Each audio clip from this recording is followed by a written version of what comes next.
the nurse who couldn't cry. Everyone in the hospital knew Nurse Amaka. She was the tough one, the one who never cried, no matter what happened.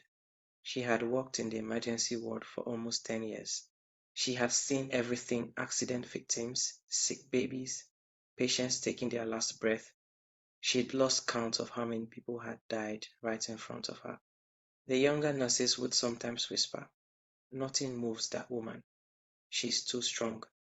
But what they didn't know was Amaka had learned to shut off her emotions, because in her first year on the job, she cried so much she almost quit.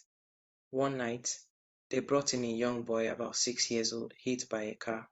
The doctors did their best, but his injuries were bad.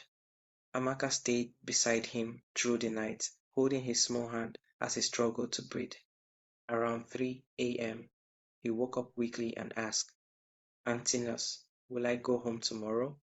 Amaka smiled and said, "Yes, my dear, you'll be fine." She didn't believe it, but she couldn't tell him the truth. A few hours later, his heart stopped. They tried to revive him, but he was gone. His mother's screams filled the hallway. Amaka stood there expressionless and quietly helped cover the boy's body. She didn't shed a tear. She went to the nurse's station, sat down, and kept writing her report. But when she got home that morning, she couldn't sleep. She kept seeing his face, the way he held her hand, the way he believed her words. She went to the bathroom, sat on the floor, and finally cried. Not just for the boy, but for all the patients she lost, all the pain she'd bottled up for years. The next day, she came back to work, eyes swollen, but calm. When one of the new nurses asked her, "Madam Amaka, are you okay?"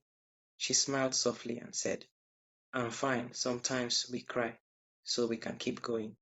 From that day, everyone stopped calling her the stone-hearted nurse. She was just Nurse Amaka, the woman who cared deeply, even when it hurt.